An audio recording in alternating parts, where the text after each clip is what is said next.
Anomalies आ जाए, issue आ जाए। देखें, बहुत आसान तरीके से अगर हम रिस्क को आइडेंटिफाई करें, रिस्क है probability of suffering in danger. It is not necessary you will be suffering in danger. It's a probability. May be, may not be. मिसाल के तौर पे हम कहते हैं कि आप हेलमेट पहने, अगर खुदा न खास्ता एक्सीडेंट हो गया तो प्रोबेबिलिटी क्या होगी, कम होगा आपका इंजरीज। आपको सबसे जो रिस्की पार्ट है, सबसे जो सेंसिटिव पार्ट है वो आपका फेस, ब्रेन है। तो हेलमेट पहनने से क्या कर रहे हैं आप, अपनी आँखों, कानों, फेस और ब्रेन को मैं वो कर रहे हैं, सेव कर रहे हैं। क्योंकि वो ऐसी चीज़ है जब आपको आप ब्रेक लगेगी या गिरेंगे तो ब्रेन अगर आपका टच हो गया दो रोड पे तेज़ी से, तो डेथ हो जाती है। इसी तरह से हम प्रायोरिटाइज़ करते हैं कौन से पार्ट्स को हमें पहले सेव करना है। सबसे हाईएस्ट सेंसिटिव पार्ट को हमें सबसे ज़्यादा प्रायोरिटी देनी है। तो रिस्क मैनेजमेंट में इसी तरह से अगर हम सॉफ्टवेयर की बात करें, प्रोजेक्ट की बात करें, तो प्रोजेक्ट में रिस्क ये होगा कि जो सबसे एसेंशियल पार्ट है उसके अंदर जो प्रोबेबिलिटी या फेलियर होगा उसको किस तरह से हम रिड्यूस कर सकते हैं। So project risk, what can go wrong, what can मतलब ये नहीं कि होगा ही होगा, but if there is possibility something is wrong, then how you will deal with it. What is likelihood, मतलब नॉर्मली होता है क्या है। जैसे हमने कहा कि आपने हेलमेट के ऊपर क्यों फोकस किया, किसी और बॉडी पार्ट के ऊपर आपने फोकस क्यों नहीं किया।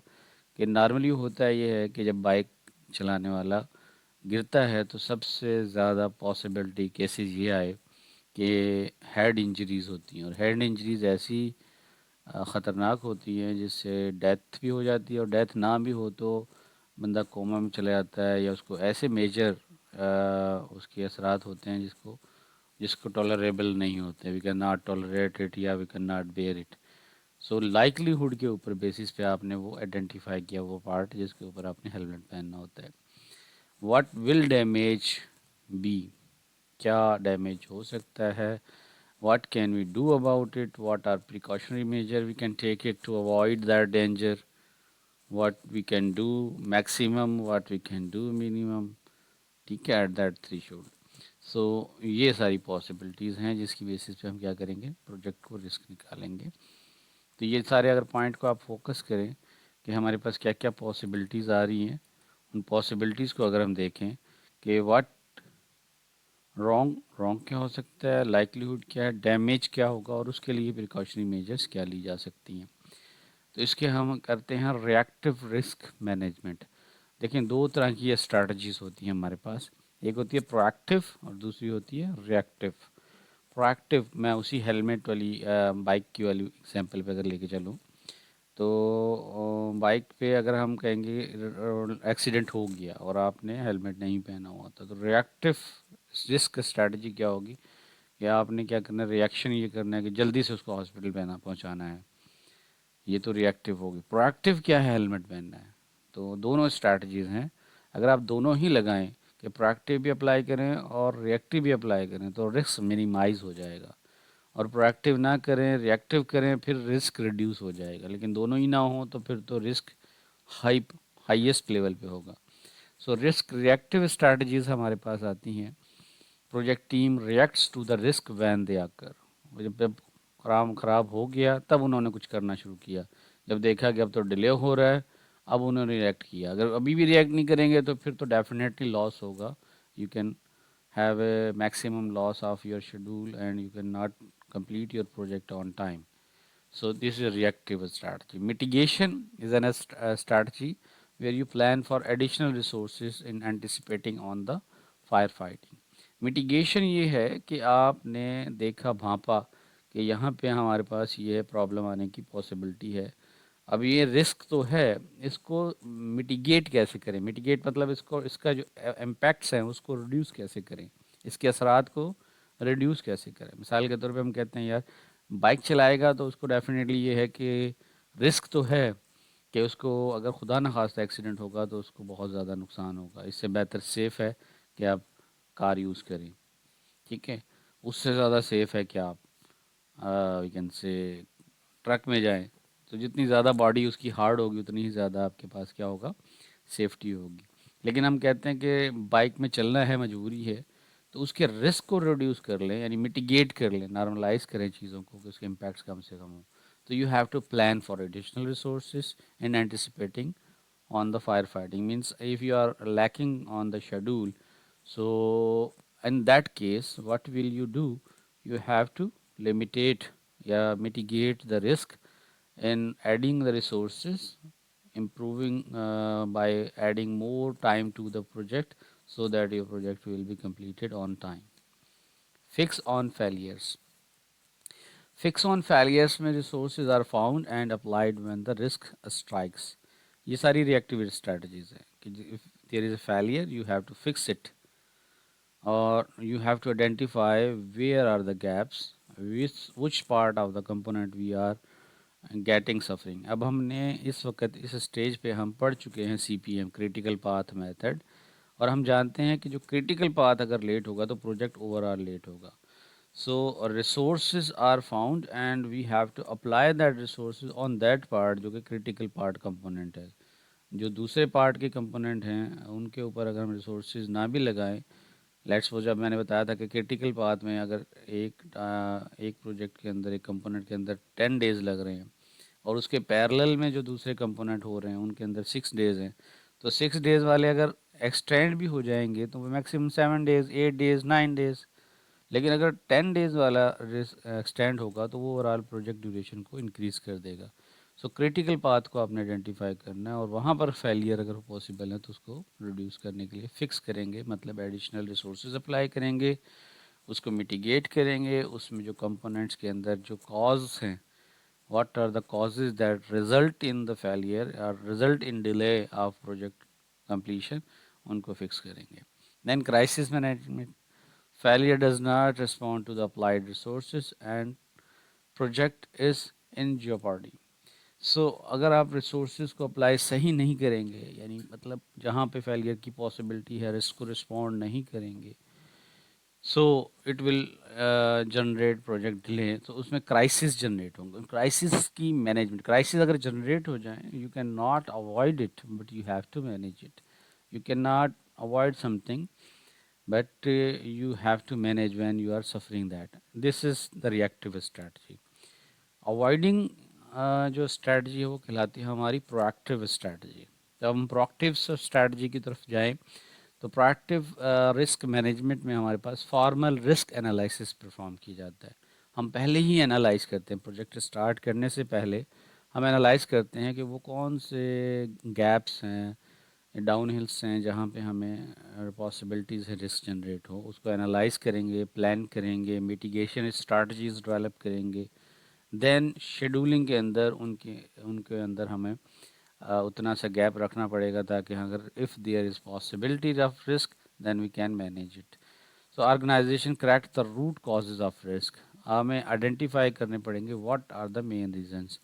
यानी हम देखते हैं कि अगर हम क्रिटिकल पाथ में वो रिसोर्सेज लगाएं, रिसोर्सेज मीन्स ह्यूमन रिसोर्सेज, जो समहाउ इररिस्पॉन्सिबल हैं, डिले, लेट आते हैं, अर्ली चले जाते हैं, दरमियान में छुट्टियां ज़्यादा करते हैं, तो हमें उन हमारे ह्यूमन रिसोर्सेज को उस क्रिटिकल कंपोनेंट में नहीं लगाना है.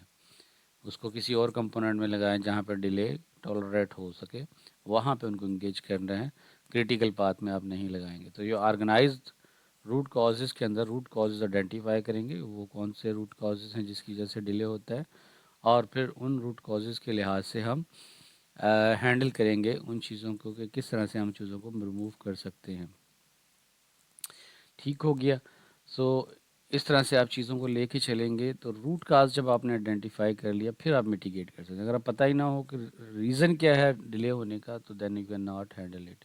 तो रूट कॉज आइडेंटिफाई करना प्रोएक्टिव स्ट्रैटेजीज़ का पार्ट है.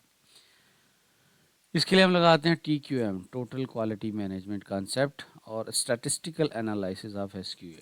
TQM क्या है? टोटल क्वालिटी मैनेजमेंट में है कि हम एवरी एस्पेक्ट जो कि क्वालिटी को कंप्रोमाइज़ कर सकती है उसको आइडेंटिफाई करेंगे.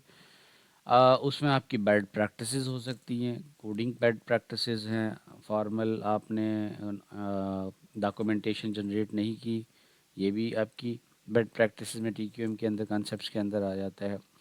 फिर स्टैटिस्टिकल एनालिसिस ये है कि आपकी जो क्यूए की रिस्पॉन्सिबिलिटी है उसका स्टैटिस्टिकल एनालाइज करते हैं। आपके प्रीवियस प्रोजेक्ट से आपको फीडबैक मिलता है कि प्रीवियस प्रोजेक्ट जो आपने कंप्लीट किए हैं उनके अंदर कहाँ पर प्रॉब्लम्स आ रहे हैं। यानी वो आपके पास एक डेटा जनरेट हो रहा होता है जिसको लॉग कर लें, या आपकी जो क्यूए की प्रैक्टिस है उनमें, तो आप आइडेंटिफाई करते हैं कौन से कंपोनेंट में ज़्यादा प्रॉब्लम्स आते हैं, किस तरह के रिसोर्सेज प्रॉब्लम करते हैं, किस तरह की जो टेक्नोलॉजिकल एस्पेक्ट्स हैं या फिर आपकी प्रोसीजरल एस्पेक्ट्स हैं वो प्रॉब्लम करती हैं। तो ये स्टैटिस्टिकल एनालिसिस होता है।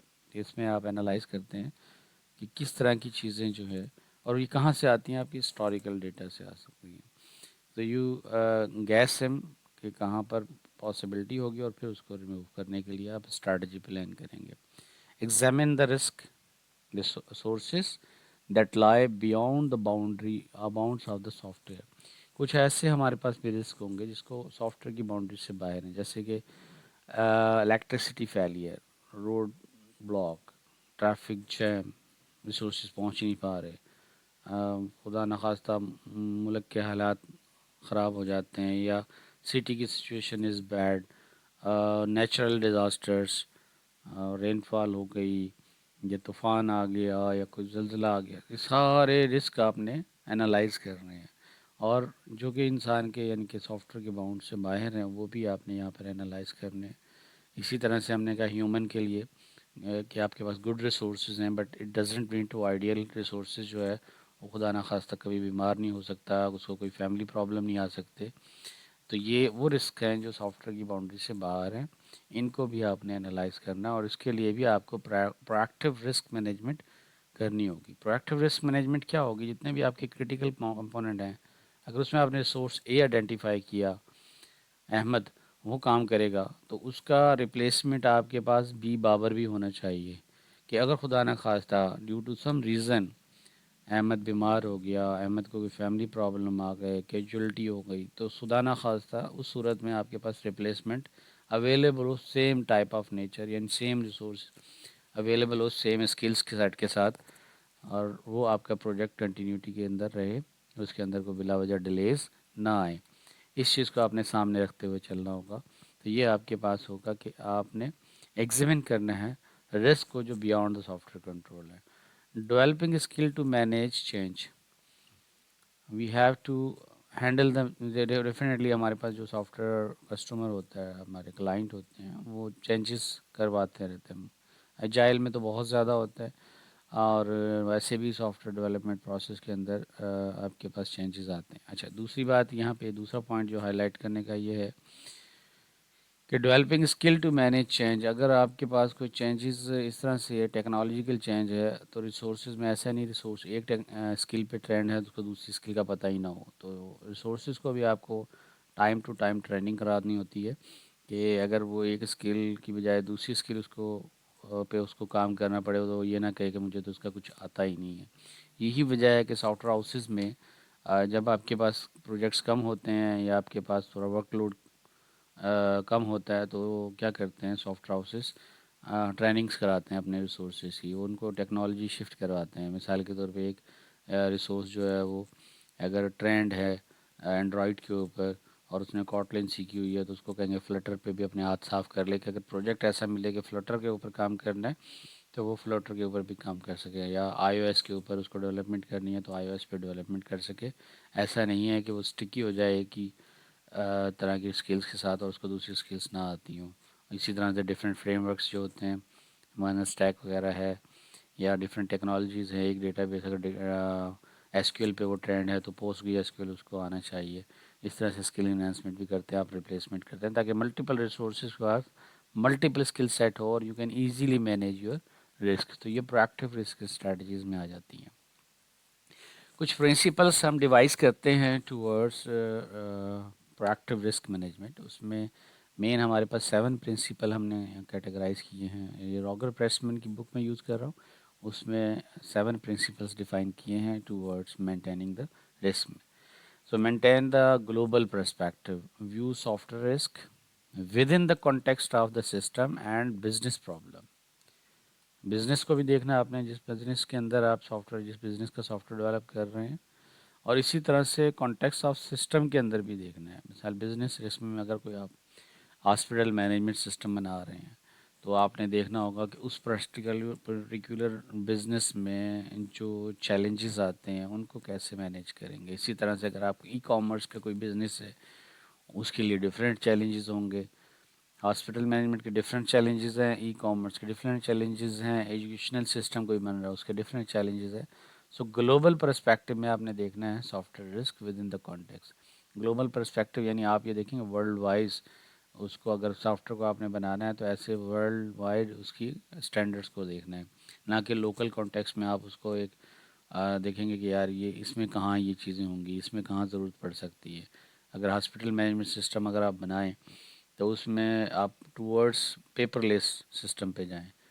पेपरलेस सिस्टम पे आपके लिए इजी हो जाएगा। और आप ग्लोबल कॉन्टेक्स्ट को आप मैच कर रहे होंगे, आपको मिनिमम चेंजेस की तरफ जाना होगा।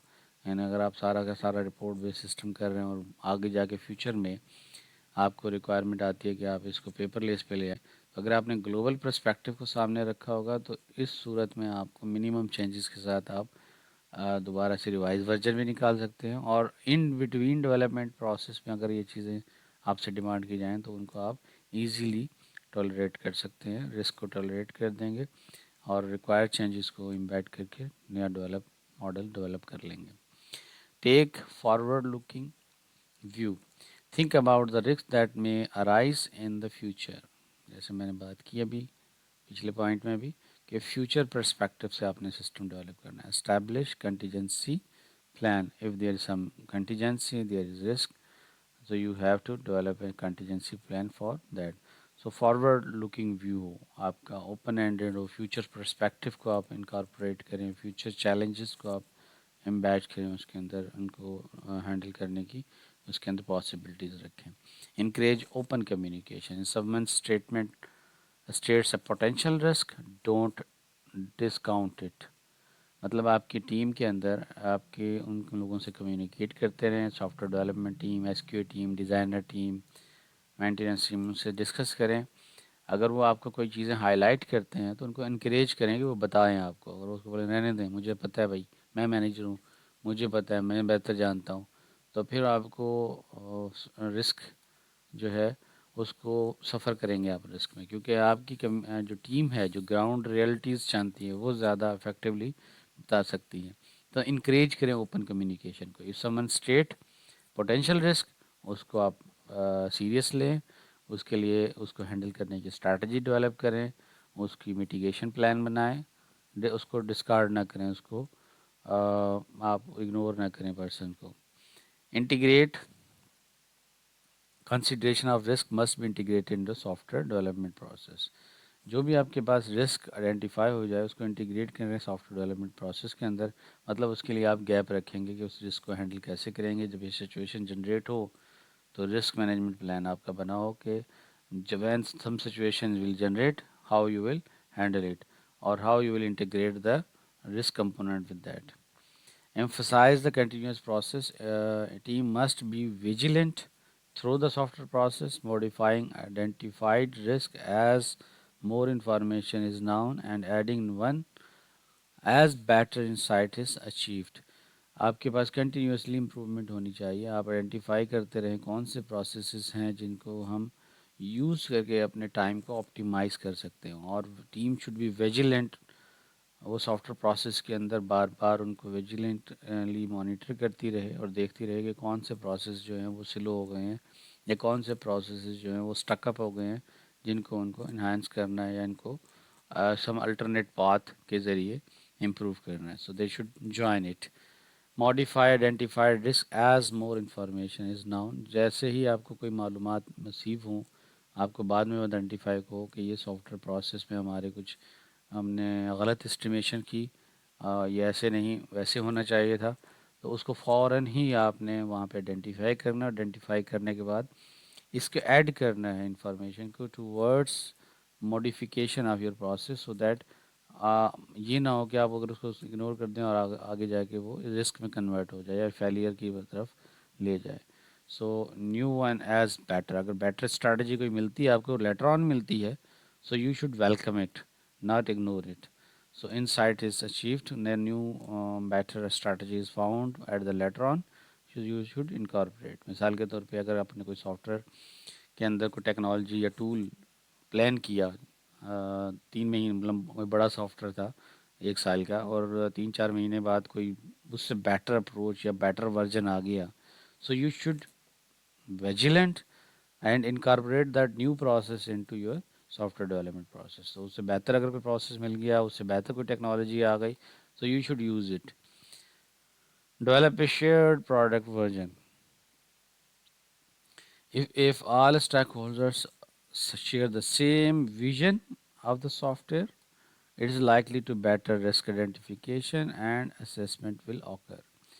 So sharing of knowledge is important। यानी अगर आपने सॉफ्टवेयर डेवलपमेंट की जो अप्रोचेस जो आपने यूज़ किए हैं या अडॉप्ट किए हैं, या आपका जो प्लान है वो शेयर्ड है across the all stack holder. Stack holder में हमारे पास तमाम के तमाम लोग आ जाते हैं। सीनियर मैनेजमेंट भी स्टैक होल्डर है, डेवलपर टीम भी स्टैक होल्डर है, मेंटेनेंस टीम भी स्टैक होल्डर है, QA, designer, client, even that end user भी हमारे स्टैक होल्डर का पार्ट है। तो अगर उनके साथ आप शेयरिंग करके प्रोसेस को चलाएंगे तो वी कैन से उनकी जो रिक्वायरमेंट है वो एड्रेस हो जाएगी प्रॉपरली, और बाद में कोई मॉडिफिकेशन की प्रोबेबिलिटी रिड्यूस हो जाएगी कि बाद में वो कहें ये नहीं, हमें ऐसा नहीं, ऐसा चाहिए था। अगर आप शेयरिंग प्रोसेस के साथ चलेंगे तो it will B A basic better risk management strategy. और अगर रिस्क होगा तो अर्ली स्टेज पे आइडेंटिफाई हो जाएगा, तो it better risk identification as well, और असेसमेंट उसकी ईजी हो जाएगी। Encourage teamwork. The talents, skills, and knowledge of all stakeholders should be pooled। यानी हम तमाम, चाहे वो हमारा क्लाइंट हो, चाहे हमारा एंड यूज़र हो, सीनियर मैनेजर हो, या मोस्ट फ्रेशर कोई इंटर्नी भी हो, तो हमें क्या करना पड़ेगा, इनक्रेज करना पड़ेगा टीम वर्क को, so that we can have a benefit of each skills, each individuals talents and knowledge, that will be benefit towards development of a good software risk management strategy। so ऐसा नहीं हो कि अगर आपके पास कोई internee है, कोई फ्रेशर है, उसको आप इग्नोर कर दें, उसकी नॉलेज को या उसकी स्किल्स को इग्नोर कर दें। टीम मैनेजमेंट ये होता है, टीम इज़ लाइक इक्वल। आप जब काम करते हैं, अगर आपको वाकई ही काम एक अच्छे इन्वायरमेंट में करना होता है, तो every one have equal part और कंट्रीब्यूशन। देखें, दोनों चीज़ें होती हैं। जब आप बात सुनेंगे, जब आप किसी की कोई डिस्कशन करेंगे, तो every one have equal parts, लेकिन जब ऑर्डर्स की बात होगी, माननी किसकी है, वो डेफिनेटली हायरार्की है कि मैनेजमेंट में जो सीनियर होगा, जो वो कहेगा नहीं, इन तमाम इनपुट को ले लिया, अब मैं ये समझता हूँ कि ये स्ट्रैटेजी बेटर है, तो उसको आपने फिर फॉलो करना है। बाकी टीम मेंबर्स ने, उसमें कोई कंट्राडिक्शन नहीं होता, कंसेंसस डेवलप करते हैं, बजाय कंट्राडिक्शन के कंसेंसस डेवलप होता है। मोस्ट ऑफ द पीपल जिस चीज़ पे एग्री हो जाएं उस पे हम मूव ऑन करते हैं। अब हम चलते हैं टूवर्ड्स रिस्क मैनेजमेंट पैराडाइम की तरफ। हमारे पास सबसे पहली जो स्टेज होती है, we identify the risk. Identify हो गया तो आइडेंटिफिकेशन के बाद हम एनालाइज करेंगे which type of risk is, which component may suffer in it, which type of technology can have that risk, and which type of technology can address this। उस लिहाज से आप फिर एनालाइज करने के बाद देन करेंगे plan, how to handle it. तो handling risk management strategy will be develop, plan will be develop according to handling that strategy. उस प्लान के अंदर आप वो रखेंगे टाइम ड्यूरेशन जिसके अंदर उसको हैंडल करने के लिए या उसको मिटिगेट करने के लिए आपके पास शेड्यूलिंग के अंदर ये चीज़ रखी जाएगी। फिर आप प्लान, उस प्लान के मुताबिक ट्रैक करेंगे कि are you moving towards the completion of software following the plan. तो tracking, tracking according to plan. तो आपका शेड्यूल ट्रैक होना चाहिए, यानी जितना टाइम आपने एक कंपोनेंट के लिए रखा उससे ज़्यादा नहीं लगे। उससे अर्ली हो जाए तो गुड है, लेकिन अर्ली हो जाए ये नहीं कि सिर्फ अर्ली हो जाना गुड है, ये भी देखना है कि अर्ली हो विथ दैट क्वालिटी, जो हमने क्वालिटी रखी है उस क्वालिटी के साथ अर्ली कंप्लीट हो। ये ना हो कि क्वालिटी को कंप्रोमाइज़ करके आप उसको अर्ली कंप्लीट कर लें। Quality is one of the major aspect जिसे हमें साथ साथ में लेके चल रहा है। तो ट्रैकिंग इज़ इम्पॉर्टेंट। अगर आप शेड्यूल को ट्रैक करके चलेंगे, प्लान को ट्रैक करके चलेंगे और टाइम पे कंप्लीट करेंगे, और इन बिटवीन अगर ट्रैकिंग के अंदर कोई इशू आए, यानी कि ट्रैक तो कर रहे थे आप लेकिन प्रॉब्लम आ गया, सो फिर that for that problem you have to control it.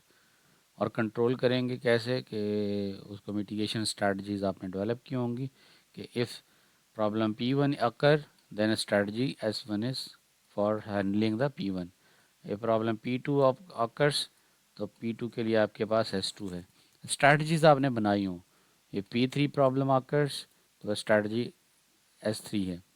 यानी there should be a mapping between the problem and the handling strategy for that, this is a control plan. तो कंट्रोलिंग करेंगे आप पूरे software को कि according to plan हमारा चल रहा हो। फिर फ्यूचर के लिए आप अगेन देखेंगे कि अब कंट्रोल करने के लिए जो आपने स्ट्रैटेजी निकाली है, या स्ट्रैटेजी प्रॉब्लम P2 के लिए आपने स्ट्रैटेजी S2 लगाई, उसकी इफेक्टिवनेस क्या है, उसके लिए फिर आप उसको स्टोर भी कर लेंगे जो कि स्टैटिस्टिकल डेटा बन जाएगा आपका, फ्यूचर में आपके पास आएगा हिस्टोरिकल एस्पेक्ट्स में, जिसको आप यूज़ कर सकेंगे। अगेन ये साइकिल चलता रहेगा, then identify analyse plan track and control, this is called the risk management paradigm. अब हम वन बाय वन हर स्टेज को देखें इन डिटेल में, जैसे रिस्क आइडेंटिफिकेशन है, फिर उसकी असेसमेंट ऑफ द प्रोजेक्ट है, एंड देन कंपोनेंट्स हैं उसके। तो आइडेंटिफिकेशन इज़ मेजर कंपोनेंट, इसको अलग से हमने लिया है। What is risk identification? पहली बात है product size, risk associated with the overall size of the software to be built or modified. Small software, small risk. Major big software, there are more risk and larger number of we can say risk occurred in the bigger size. So we can say product size is directly proportional to the risk that can be generated. So risk associated with overall size of the software. फिर business impact को देखना है, risk associated with the constraint imposed by the management और market place. ये important aspect है, constraints आएंगे आपके पास कहाँ से, मैंने आपकी मार्केट प्लेस से, मार्केट चेंज हो रही है, चेंजिंग है, या आपकी मैनेजमेंट चेंज हो गई, आपने सॉफ्टवेयर डील किया था उसमें सीईओ कुछ और था जो क्लाइंट का, इन बिटवीन आपका कोई मैनेजमेंट के अंदर मेजर चेंजेस आ गए, तो उसने कोई नई बिज़नेस के अंदर कोई प्लानिंग स्टार्ट की, तो आपका सॉफ्टवेयर डेफिनेटली अफेक्ट होगा, तो वो आपका सॉफ्टवेयर के अंदर चेंजेस करवाएगा। So the risk can be associated with the management as well. So risk associated constraints को आपने आइडेंटिफाई करना है कि कौन से कंस्ट्रेंट्स हैं, कौन सी कंडीशंस हैं जो कि चेंज होंगी with market place and with management. So ये बिज़नेस इम्पैक्ट को एनालाइज करना है, ये भी आपकी रिस्क आइडेंटिफिकेशन स्ट्रैटेजीज में आती है। कस्टमर करैक्टरिस्टिक्स, कस्टमर्स की भी कुछ अपनी करैक्टरिस्टिक्स होती हैं, कस्टमर को अपने एनालाइज करना है, किस कस्टमर के लेवल्स होते हैं। कुछ कस्टमर हैं जो आपके बाकी टेक सेवी हैं, उनको टेक्नोलॉजिकल नॉलेज है, दे नो कि what are the things are changing, how technologies are modifying, तो उस लिहाज से वो समझते हैं आपके आपकी फीडबैक को, आपके इनपुट को समझ रहे होते हैं। So risk associated with the sophistication of customer, जितना कस्टमर सोफिस्टिकेटेड होगा आपको उसी लिहाज से ज़्यादा तवज्जो देनी होगी toward development of software. Developer ability to communicate with the customer in timely manner, मतलब सोफिस्टिकेटेड यूज़र होगा, अगर कोई स्ट्रैटेजी आ रही है जिसको आपने मॉडिफाई करना है, तो you have to communicate with the customer, क्योंकि वो सोफिस्टिकेटेड हो कहेगा पहले बताना था, अगर ऐसी कोई रिस्क है, अगर शेड्यूल डिले हो रहा है और हम टाइम पे आप प्रोडक्ट नहीं दे सकते, तो उसकी हमें कम्युनिकेट करें कि रीज़न्स क्या हैं। सो सोफिस्टिकेटेड कस्टमर जो है वो वैलिड रीज़न उसको चाहिए होते हैं, और टाइमली उसको कम्युनिकेट करना ज़रूरी है। और अगर वो एग्री कर जाता है तो you have some can say relaxation on the timeline. Otherwise अगर वो एग्री नहीं करता तो you have to follow the timeline and you have to add additional resources to complete the project on time. Process definition, different process हम develop use करते हैं development के अंदर। So risk associate with the process as well, with the degree of which software process has been defined and followed by the development organization. आप लोग पढ़ चुके हैं हमें सॉफ्टवेयर प्रोसेस में, जैसे एजाइल के अपने प्रोज एंड कॉन हैं और एसडीएलसी के अपने प्रोज एंड कॉन्स हैं, इंक्रीमेंटल मॉडल के अपने प्रोज एंड कॉन हैं। हर प्रोसेस के साथ जो है उसकी अपने बेनिफिट्स, मेरिट्स और डीमेरिट्स ऐड हैं। आपको आइडेंटिफाई करना पड़ेगा कौन सा प्रोसेस आप यूज़ कर रहे हैं, उस प्रोसेस की डेफिनेशन क्या है, और टीम आपकी किस तरह से इंटीग्रेटेड है towards handling the risk of that associate with that process. जैसे अगर एजाइल की बात करें, agile is good with respect to tolerating या we can say entertaining the customer changing needs। Bar bar customer कहता है ऐसा नहीं ऐसा कर लें, वो अपनी रिक्वायरमेंट्स को चेंज करता रहता है, तो agile is good for that. But उसके साथ अनदर जैसे जो डीमेरिट्स उसके एसोसिएटेड हैं वो ये हैं कि क्वालिटी कंप्रोमाइज़ हो जाती है। सॉफ्टवेयर डेवलपमेंट प्रोसेस जो होता है उसके अंदर जो क्वालिटी प्रोडक्शन होती है वो कंप्रोमाइज़ होगी, और आपकी कोडिंग जो है वो इतनी कैन से रिस्क फ्री नहीं होगी, क्योंकि you are changing, you are accommodating the changes of the user. जो यूज़र आपका बार बार रिक्वायरमेंट चेंज कर रहा है उसको अकोमोडेट कर रहे हैं, तो डेफिनेटली आपका एजाइल के अंदर क्वालिटी उस लेवल की डेवलप नहीं होती जितनी एसडीएलसी के अंदर प्रोसेस के अंदर वेल डिफाइंड प्रोसीजर्स को आप यूज़ करते हुए एनहांस कर रहे होते हैं। जी साजिदा, कुछ सवाल है पूछिए।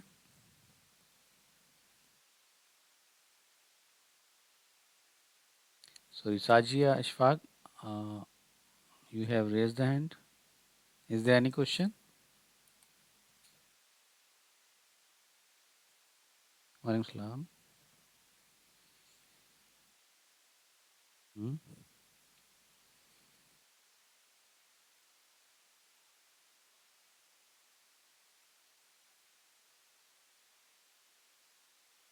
You have to provide opportunity. No, you can when you are working as a team, there is no junior, no senior.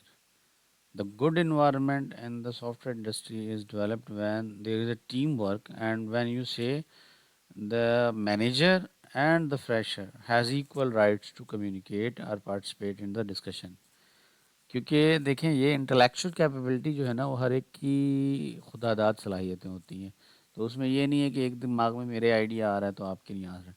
Discussion में मैं बीइंग ए टीचर, आप बीइंग ए स्टूडेंट बराबर हैं। हो सकता है कोई चीज़ मेरे जहन में ना आ रही हो, आप हाईलाइट कर दें। ऐसी तरह से हो सकता है फ्रेशर के जहन में कोई उसने नया टूल और टेक्नोलॉजी पढ़ा हो जो कि मैनेजर ने स्किप कर दिया हो या उसके जहन से निकल गया हो उस वक्त my timing. So you have to communicate, you have to have a design open discussion. तो मॉकअप मीटिंग्स होती हैं हमारे पास जब हम सॉफ्टवेयर डेवलप कर रहे होते हैं। मॉकअप मीटिंग्स होती हैं, स्टैंडिंग मीटिंग होती हैं, आप टीम के पास जाते हैं, हाँ भाई how are the project is going on, any possibility any problem, तो लोग बताते हैं कि क्या इश्यूज़ हैं, क्या रिस्क हैं। तो फिर उस दौरान आप हर एक को राइट होता है वो कम्युनिकेट कर सकता है।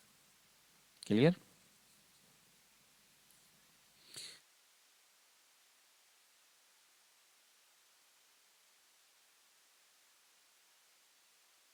Integration, all right, let's suppose if we have to complete our the given component of software within the 10 days, but 70% task is remaining and 5 days has been passed, so it means you are delaying in that particular project component. So it means either you have to add resources or you have to increase the duration of working on the that particular component so that it should be completed on the time। यही वजह है software industry के अंदर ख़ास तौर पे हम ये यूज़ करते हैं टर्मिनोलॉजी, शायद आप लोगों ने भी सुनी हो। तो हम कहते हैं सॉफ्टवेयर इंडस्ट्री के अंदर लोगों का आने का टाइम है, जाने का टाइम नहीं है। और वो वजह यही होती है कि जब आपका रिस्क आ जाता है, आपका कोई कंपोनेंट डिले हो रहा है, तो अब आपने जब वो एक पर्टिकुलर थ्रेशोल्ड जो है मैक्सिमम उस तक नहीं होगा तब तक आप छुट्टी नहीं कर सकते। तो नॉर्मली लोग सॉफ्टवेयर इंडस्ट्री में काम करने वाले लोग देर से घर आ रहे होते हैं, उसकी वजह यही है कि उनको टारगेट अचीव करना होता है, उन्हें अपना डेडलाइन के अंदर प्रोजेक्ट कंप्लीट करने के लिए अगर देयर इज़ ए रिस्क और रिस्क की वजह से वो डिले हो रहा है तो उनको लेट सिटिंग करके उनको कंपोनेंट को कंप्लीट करना होगा। इसको हम कहते हैं integration.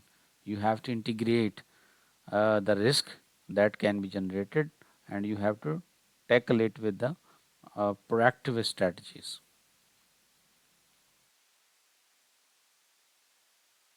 Okay, move on.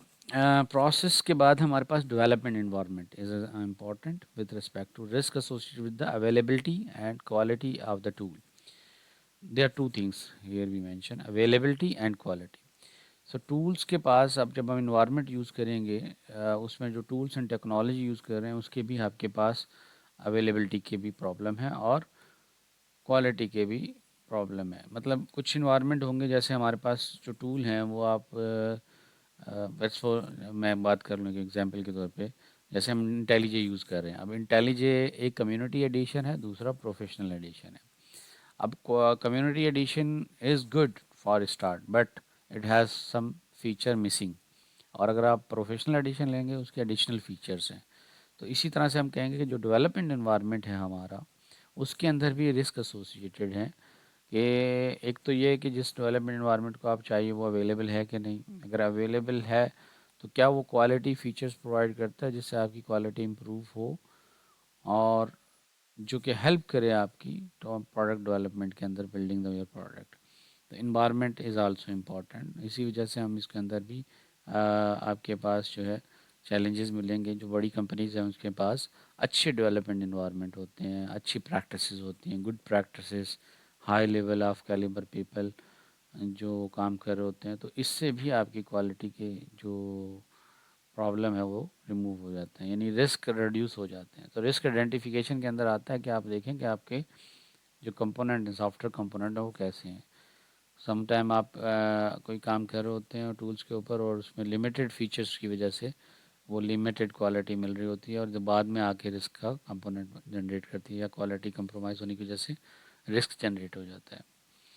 Technology to be built, risk associated with the complexity of the system to be built and the newness of the technology that is backed by the system।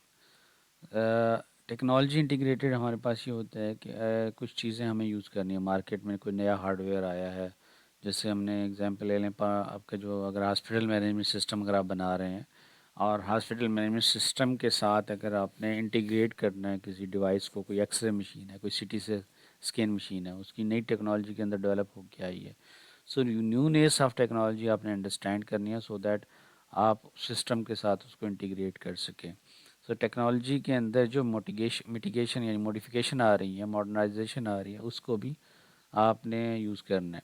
अच्छा, उसके साथ साथ आपने उसके साथ risk associated with that complexity of the system उसको भी consider करना है, क्योंकि पॉसिबल है कि उसको डिवाइस को समझने में भी आपको टाइम ज़्यादा लगे।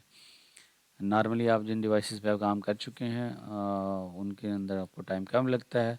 नई डिवाइसेस आई हैं, न्यूनेस है टेक्नोलॉजी के अंदर, चेंजेस, वोलेटिलिटी हाई है, तो उसमें पॉसिबिलिटी है कि आपकी टाइम ड्यूरेशन इंक्रीज हो जाए और that will cause more time for that.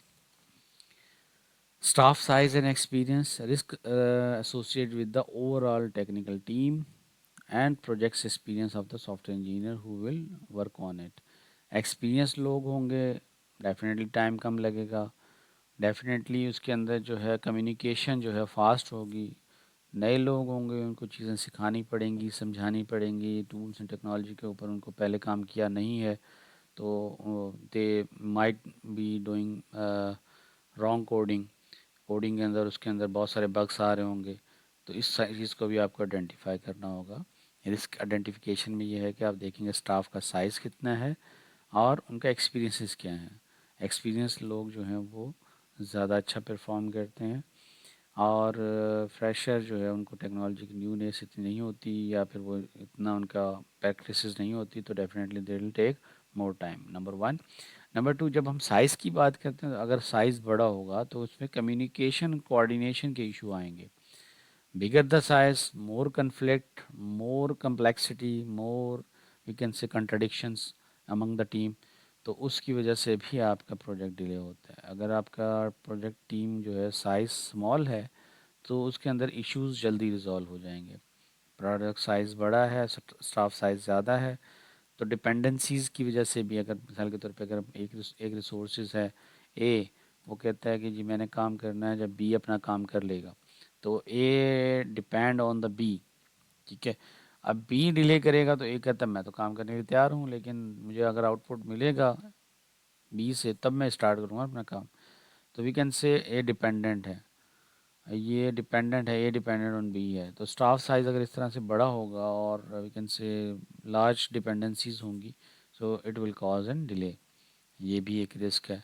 फिर उसके अंदर कन्फ्लिक्ट्स भी हो सकते हैं कि एक दूसरे के साथ अलाइनमेंट ना हो। जितने ज़्यादा लोग होंगे उतने ज़्यादा उनके अंदर आपस में ग्रुपिंग हो जाती है, आपस में अंडरस्टैंडिंग डेवलप नहीं होती। जितना कमा स्मॉल साइज़ होगा उसके अंदर जो है वी कैन से नॉर्मलाइज करना इजी हो जाता है, उनके अंदर जो कन्फ्लिक्ट्स हैं उनको रिजॉल्व करना इजी हो जाता है। तो ये भी एक रिस्क है।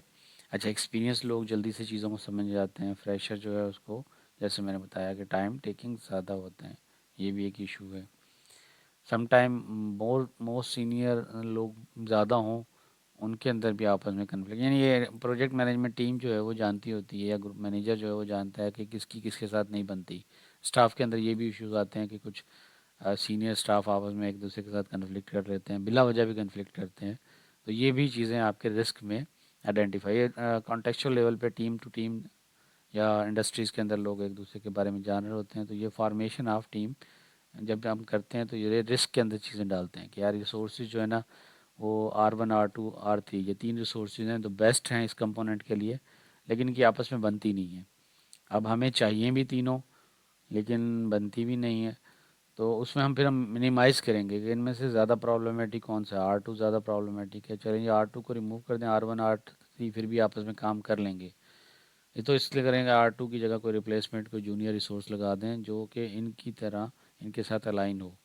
तो इस तरह से आप क्या करते हैं, कन्फ्लिक्ट को रिड्यूस करते हैं, स्टाफ साइज़ को देखते हैं, एक्सपीरियंसेस को देखते हैं। ये सारी रिस्क मैनेजमेंट में रिस्क आइडेंटिफिकेशन की स्ट्रैटेजीज आ जाती हैं। Now assessing the project, risk one, have top software and customer manager formally committed to support the project। देखिए अब हमारे पास ये क्वेश्चन चेकलिस्ट आ जाएगी आज, जिसका हमें आंसर यस नो में चाहिए और इससे हमें हेल्प करेगा to assess the risk project. तो इस तरह से आप मैट्रिसेस बना लेते हैं जिसमें आप इन सवालात के जवाब लेते हैं। क्या top software and customer manager formally committed to support the project? If yes, then risk reduce हो गया। If no, then there is a high risk. Are the end user enthusiastically committed to project and system product to be built? क्या हमारे जो end user हैं वो देखें वो क्या वाकई चाहते हैं कि ऐसा सॉफ्टवेयर बनना चाहिए और उनको यूज़ करना चाहिए। सम टाइम जो हमारे एंड यूज़र होते हैं ना वो चाह रहे होते हैं यार ये अगर सॉफ्टवेयर बन गया ना तो ये हमारे लिए प्रॉब्लमेटिक हो जाएगा, ये हमारा काम बढ़ा देगा, ये हमारा वर्कलोड बढ़ा देगा। तो उसमें भी ये क्या करते हैं, वो कीड़े निकालते रहते हैं, नहीं नहीं ये ऐसा नहीं ऐसा होना चाहिए, ऐसा नहीं ऐसा होना चाहिए। अब सॉफ्टवेयर इंडस्ट्री जो है, सॉफ्टवेयर कंपनी जो है वो फंस जाती है। वो कहती है यार ये क्या करें, एंड यूज़र चाहता ही नहीं है। मिसाल के तौर पे कुछ अगर प्रोजेक्ट्स अगर आप देखें, ट्रांसपेरेंसीज अगर लाते हैं सिस्टम्स के अंदर जहाँ पे उन्हें हर एक चीज़ का हिसाब देना पड़ता है, तो उससे वो उनकी करप्शन ख़त्म हो जाएगी। अब करप्शन ख़त्म हो जाएगी तो डेफिनेटली वो उसके अंदर से उनको बेनिफिट नहीं होगा एंड यूज़र को। फिर वो कहते हैं नहीं ये प्रॉब्लम है, इसको ऐसे नहीं ऐसे करना चाहिए, ऐसे नहीं ऐसे करना चाहिए, ये चीज़ें अडॉप्ट कर लेते हैं। मिसाल के तौर पे अगर हम देखें, जैसे आपके पास पहले मीटर की रीडिंग होती थी, बिलिंग सिस्टम होता था, ठीक है, मैनुअली आपके मीटर पे इलेक्ट्रिसिटी के यूनिट 200 यूज़ हुए, ठीक है। तो in order to manage the corruption तो वो 250 लिख दिया उन्होंने। तो उसको रिड्यूस करने के लिए टॉप मैनेजमेंट ने क्या किया कि फ़ोटो लेना शुरू किया। मैं मीटर का फ़ोटो लेके आया ताकि रीडिंग एक्चुअल हो, और वो कन्फ्लिक्ट जो कस्टमर आता है कि मेरे यूनिट तो 200 यूज़ हुए हैं और मुझे बिल जो है 250 का आया है, और उस पर जो कन्फ्लिक्ट आता है तो उन्होंने क्या किया, इस प्रोसेस के अंदर वो डाल दिया या आपने फ़ोटो लगाना है कैमरे से। अब एंड यूज़र के लिए प्रॉब्लम आ गया कि जो पहले वो चीज़ें हैंडल करता था कि वो घर बैठे अपने यूनिट लिख देता था अंदाजे से और वो जाके मीटर रीडिंग ही नहीं करता था। अब उसको डेफिनेटली फ़ोटो लेने के लिए तो जाना पड़ेगा meter to door to door. अब एंड यूज़र क्या करेगा, वो कहेगा नहीं इसमें ये इशू है, सॉफ्टवेयर में पिक्चर सही नहीं कैप्चर होती, डिले बहुत आता है, नेटवर्क नहीं चल रहा होता उस एरिया में, ये है वो है। तो वो कमिटेड नहीं है टू वर्ड्स दैट प्रोजेक्ट या system product to be build. इस तरह के इश्यूज भी आपके सॉफ्टवेयर को डिले करते हैं, जो कि टेक्नोलॉजिकली तो चीज़ें फिजिबल हैं लेकिन वो उसमें इश्यूज इतने बताते हैं। तो सॉफ्टवेयर डेवलपमेंट टीम उसको हैंडल करने के लिए फिर उसके ऑप्टिमाइजेशन के ऊपर कंप्रोमाइज़ कर रही होती है।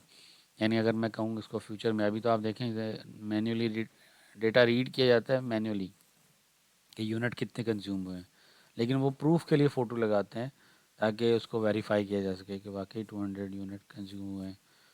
लेकिन आगे जाके आपका वी कैन से इस तरह से पॉसिबल होगा कि आप फ़ोटो लें और फ़ोटो के अंदर जो इमेज है उस इमेज से रीडिंग एक्सट्रैक्ट हो और सिस्टम ऑटोमेटिकली कैलकुलेट करे। तो फ़ोटो की क्वालिटी इतनी हाई होनी चाहिए कि उसमें से आपका इमेज प्रोसेसिंग की लाइब्रेरीज यूज़ करके आप डिजिट्स एक्सट्रैक्ट करें और वो कैलकुलेट खुद से करे, तो एग्जैक्टली कैलकुलेट करेगा। अभी भी पॉसिबिलिटी है कि 2-4 यूनिट इधर उधर हो सकते हैं, लेकिन उसमें पॉसिबिलिटीज़ ही नहीं होंगी। अभी भी ये पॉसिबिलिटी है कि आपने फ़ोटो किसी और घर का लगा दिया और यूनिट किसी और घर के लिख दिया, लेकिन जब ऐसा करेंगे तो उसमें ये पॉसिबिलिटी भी ख़त्म हो जाएगी, क्योंकि आप फ़ोटो लेंगे, फ़ोटो से ही डेटा एक्सट्रैक्ट होगा इमेज का, और उसी से ही आपकी नंबरिंग जनरेट हो रही है और बिल जनरेट हो रहा है, फिर तो और ज़्यादा ऑप्टिमाइज़ हो जाएगा। सो ये वो चैलेंजेस हैं जो आपको फेस करने होंगे कि आपका कस्टमर का जो एंड यूज़र है, यानी कस्टमर तो आपकी कंपनी हो गई इलेक्ट्रिसिटी वाली, ये इलेक्ट्रिक लगा लें आप कराची में अगर जैसे, या सैप को लगा लें सक्खर में, लेकिन आपका एंड यूज़र कौन होगा उसका, वो मीटर रीडर होगा। तो इस तरह से भी पॉसिबिलिटीज़ हैं कि आपको उसमें कस्टमर की यानी एंड यूज़र की तरफ से प्रॉब्लम आ सके। Are requirement fully understood by the software engineer team and their customer. तो उनके अंदर अलाइनमेंट है या नहीं है, यानी कि सॉफ्टवेयर इंजीनियर जो बात कह रहा है वही कस्टमर समझ पा रहा है या नहीं। अगर इन दोनों के अंदर अलाइनमेंट नहीं होगी तब भी आपके इश्यूज जनरेट होंगे। So you have to understand कि जब असेस कर रहे होंगे रिस्क में तो इसका आंसर क्या आएगा, यस और नो।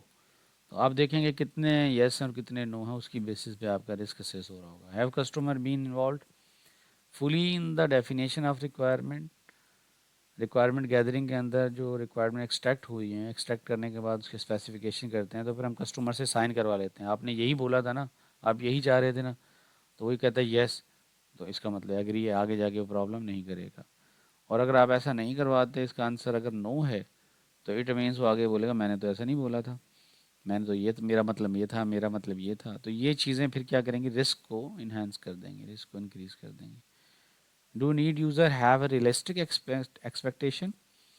एंड यूज़र कोई मतलब ऐसा तो नहीं उसने कोई बहुत हाई फाई चीज़ें सोच ली हों, रियलिस्टिक एक्सपेक्टेशन होनी चाहिए। अगर वो इमेजिनरी एक्सपेक्टेशन पे चल रहा है और बाद में कि मैंने तो पता नहीं क्या समझा था, मैंने तो आउटपुट समझा था ऐसा कर देगा ऐसा कर देगा, तो उसको वो हो एक्चुअली जो आप डेवलप करने जा रहे हैं। अगर रियलिस्टिक एक्सपेक्टेशन होंगी तो फिर आपके पास इश्यूज मिनिमाइज हो जाएंगे। अगर एक्सपेक्टेशन जो है वो डिफरेंट हैं और डेवलपमेंट डिफरेंट है, then it will also contribute towards the risk. इस project scope is stable, change तो नहीं हो रहा, वोलेटिलिटी तो नहीं है उसके अंदर, if yes then good, if no then there is a problem. Does the software engineer team have a right mix of skills. Software engineering team के अंदर अगर आपके पास एक ही तरह की स्किल्स होंगी तो जो डेफरिंग स्किल हैं या डेविएटिंग स्किल्स हैं जो रिक्वायर्ड होंगे इस पर्टिकुलर प्रोजेक्ट के लिए, वो आपको आउटसोर्स करनी पड़ेंगी। If the answer is yes, then good. If no, then you have a risk. Are the project requirements stable? क्या requirements ऐसा तो नहीं बार बार चेंज हो रही हैं, अगर वो stable हैं तो good है, अगर नहीं है तो it contributing to risk. Does the software team have experience with the technology to be implemented? क्या आपकी सॉफ्टवेयर इंजीनियरिंग ने पहले काम किया इस तरह के प्रोजेक्ट्स पे?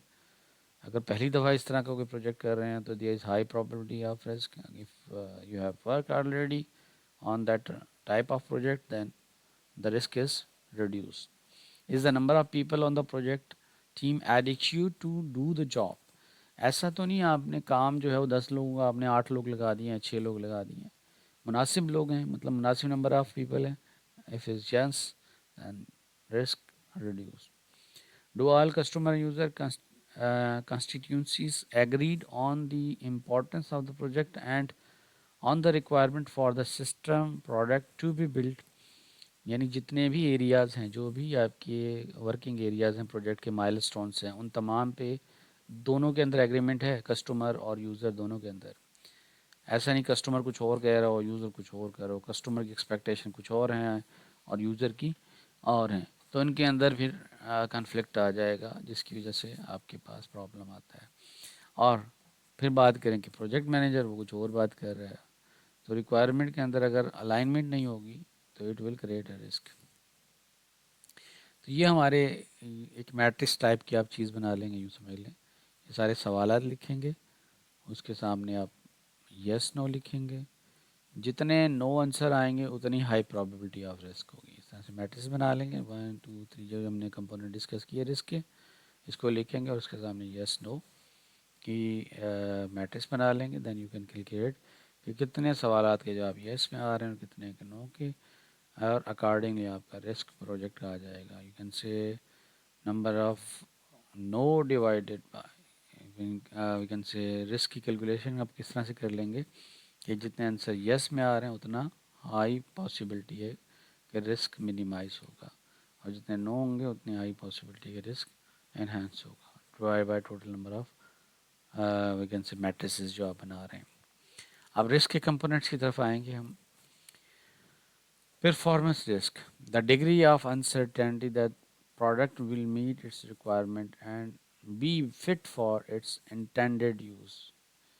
तो इसका रेशो निकालेंगे हम। परफॉर्मेंस रिस्क क्या होगा कि जिस तरह की डिग्री, यानी मतलब जितनी लेवल का हमें अनसर्टेनिटी उस प्रोडक्ट में थी और वो पर्टिकुलर रिक्वायरमेंट्स मीट करने में कितनी कंप्लाइंस कर रही हैं, we can say how much it is fit to the intended use. जिस तरह की रिक्वायरमेंट को आपने कहा था कि ये चीज़ें फुलफ़िल होनी चाहिए, आपने उसको एज इट ही कर लिया है या उसमें कुछ अनसर्टेनिटी है, उनमें उबहम है, मतलब ये है कि ऐसा कर भी सकती हैं और ऐसा नहीं भी कर सकती।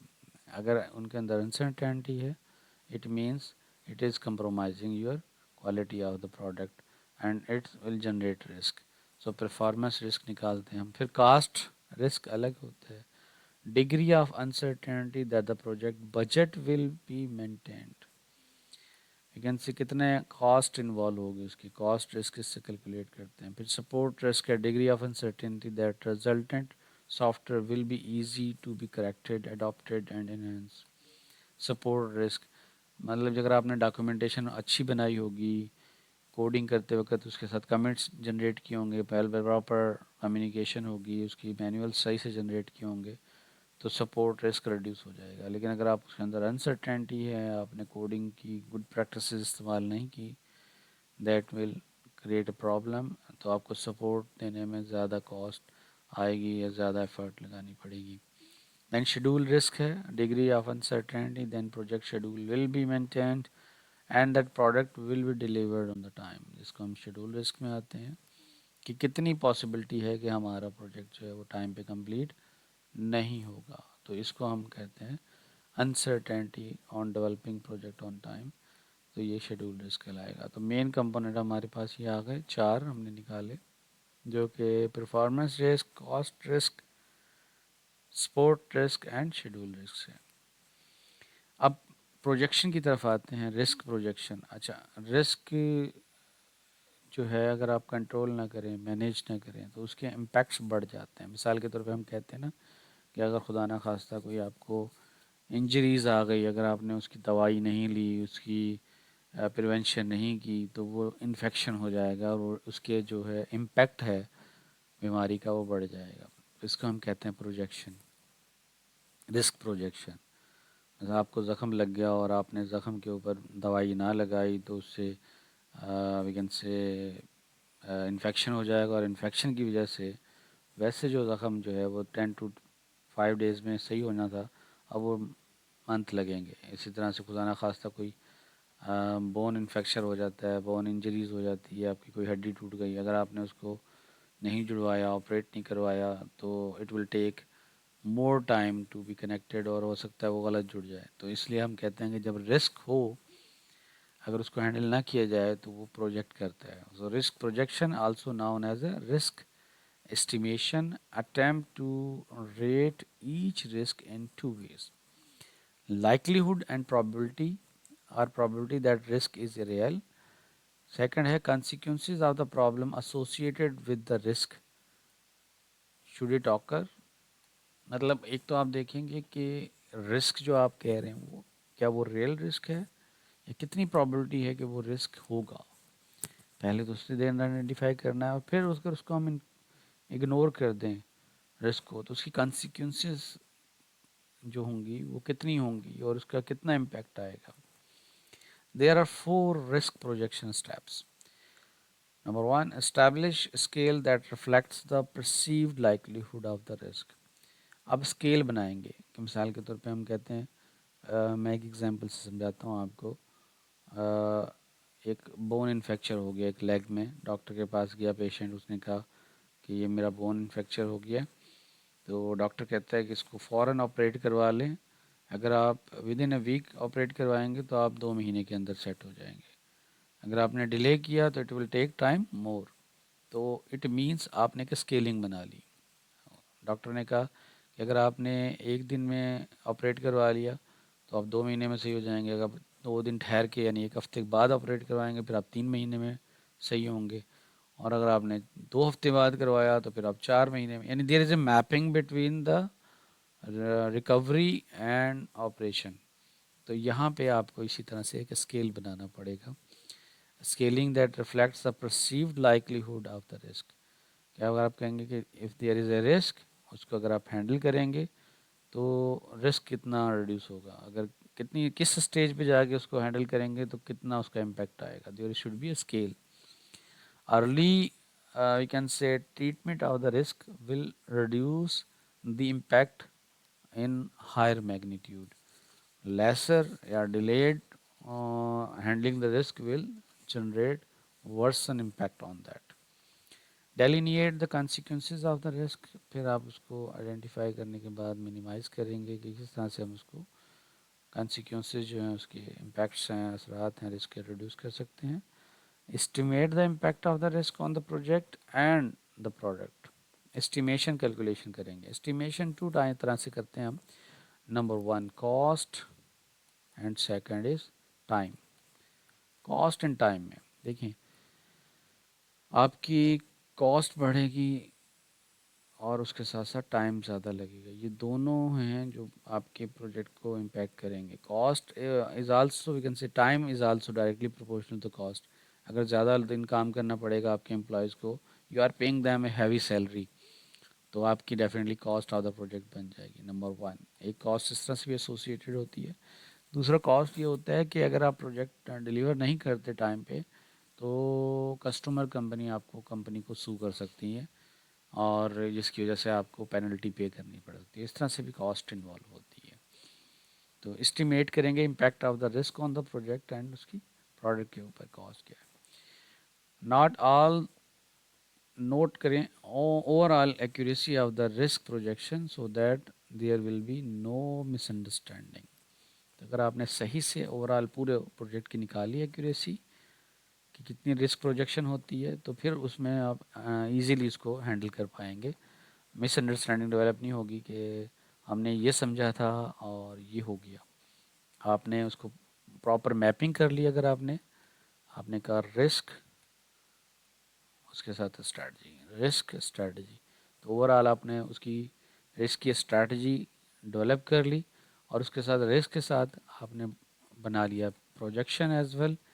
If it does not apply the strategy on the time T1 for the S1, then they have a P1 type of projection. If we delay 2 days, then projection will be P1, then delay 4 days, then projection will be P2. तो जितना delay करेंगे हम उतना ही projection उसका बढ़ जाएगा. इस तरह से अगर हम मैपिंग कर लेंगे so we will have a schedule जिसके अंदर हम टॉलरेटेबल रिस्क बना सकेंगे कि कितना रिस्क है. देखें कुछ चीज़ें होती हैं हम कहते हैं कि देखिए रिस्क तो है लेकिन उस रिस्क को रिड्यूस कर लें ताकि उसकी एक्सेप्टेबिलिटी बन जाए. यानी यू कैन टॉलरेट रिस्क. हम कहते हैं जी देखें बाइक यूज़ करेंगे रिस्क तो है लेकिन हेलमेट पहनने से आप क्या करेंगे उसके रिस्क को रिड्यूस कर लिया. अब चोटें लगेंगी जी ठीक है, खुदा ना खास्ता चोटें लगेंगी, वो कम लगेंगी कंपेरेटिवली, इतने बर्दाश्त कर लेंगे. बजाय कि हम उस एक्टिविटी को स्टॉप कर लें, हमें वो एक्टिविटी तो करनी है लेकिन उसका इम्पैक्ट या उसके जो बैड इम्पैक्ट्स हैं कॉन्सिक्वेंसेस हैं उसको हम रिड्यूस कर लेते हैं. तो इस तरह से आप फिर ये सारे अपने कंसेप्ट अगर क्लियर हो गए तो फिर आपने एक टेबल बनाना है जिसको हम कहते हैं रिस्क टेबल. यहाँ पे आप रिस्क लिखेंगे, यहाँ पे उसकी प्रोबेबिलिटी लिखेंगे, यहाँ पे उसके इम्पैक्ट्स लिखेंगे जो हम कॉन्सिक्वेंसेस पढ़ के आए हैं, और फिर ये आपका बन जाएगा RMMM, जिसको हम कहते हैं risk mitigation monitoring and management. RMMM, risk mitigation monitoring and management. Mitigation का मतलब जी,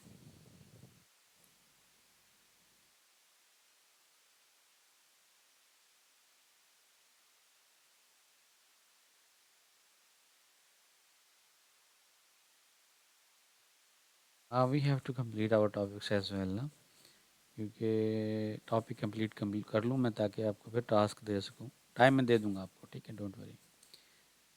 टाइम मैं दे दूँगा आपको, जब आप बोलेंगे इतने ड्यूरेशन चाहिए आपको दे देंगे, ठीक है। इस टॉपिक को कंप्लीट कर लें ताकि हम इसको फिर कुछ वर्किंग कर सकें, एक्टिविटी। क्लियर? ओके। ओके, यहाँ पे आपने लिस्ट बनानी है, नंबर ऑफ रिस्क, उसको नंबरिंग दे दें आप। दो तरीके हैं, देखें, आप उसको कर दें R1 R2, अगर आप सिंपल टेबल बना रहे हैं। R1 R2 क्या होगा, आप उसका नाम लिखेंगे। रिस्क क्या रिस्क हो सकता है जनाब? वी कैन से प्रॉब्लम जो है, अवेलेबिलिटी ऑफ टेक्नोलॉजी, जो हमने रिस्क की बनाई थी मिटिगेशन, यहाँ पे देखें, ये थे ना हमारे पास रिस्क, रिस्क मैनेजमेंट के अंदर जो हमने रिस्क बनाए थे, उन रिस्क को लिखेंगे वहाँ पे। 7 प्रिंसिपल्स हमने लिखे थे। फिर आप यहाँ पे रिस्क आइडेंटिफाई करेंगे, क्या क्या रिस्क हो सकते हैं। Shortage of human resources, unavailability of technology, ठीक है, we can say tight line of schedule, या वी कैन से ऐसी unavailability of electricity due to storms आ गए, जितने भी रिस्क हो सकते हैं, ठीक है, conflict in the human resources, वो सारे के सारे रिस्क लिखेंगे। फिर उसकी प्रोबेबिलिटी लिखेंगे, कितने परसेंट होती है, 10% है, 20% है, 70% है। फिर उसका इम्पैक्ट कितना आएगा। मिसाल के तौर पे हम कहते हैं कि आपको अवेलेबिलिटी ऑफ टेक्नोलॉजी या अवेलेबिलिटी ऑफ टूल नहीं है, अगर आपको जिस सॉफ्टवेयर को यूज़ करना है या जिस टेक्नोलॉजी को यूज़ करना है वो अवेलेबिलिटी नहीं है, उसकी प्रोबेबिलिटी क्या है जी, 50% है। ठीक है जी, 50% हो गई कि भाई 50% है कि वो मिल जाए, और 50% है कि ना मिले टाइम पे। अच्छा, उसका इम्पैक्ट कितना आएगा? उसका इम्पैक्ट आएगा 3 दिन ज़्यादा हो जाएंगे, या आप जितना जल्द देर से मिलेगा उतना ही उसका ज़्यादा आपको काम करना पड़ेगा। सो यहाँ पे आपका शेड्यूल बनाना पड़ेगा, RMM, रिस्क मॉनिटरिंग मिटिगेशन और मैनेजमेंट, कि किस तरह से आप इस चीज़ को हैंडल करेंगे। ये पूरा टेबुलर फॉर्म में होगा, सारी चीज़ें सामने आ जाएंगी, फिर आप उस रिस्क को हैंडल करने की स्ट्रेटेजी डेवलप कर सकते हैं। इसका बिल्कुल टेबल बनाने के लिए मैं आपको एक एग्जांपल से समझा देता हूँ। देखिए, estimating the probability of occurrence, probability आ गई। क्या आप कहेंगे पॉसिबिलिटी क्या है, मतलब वी कैन से, अगर हम कहें सिटी की सिचुएशन क्या है, रेनफॉल सीज़न है मानसून का, तो कितनी प्रोबेबिलिटी है कि बारिश की वजह से ऑफिस ना आए लोग, तो हम कहेंगे जी 30% प्रोबेबिलिटी है। तो ये आपकी क्या हो गई प्रोबेबिलिटी, 30%। फिर आप कह रहे हैं impact on the project on the scale of 1 to 5, ठीक है।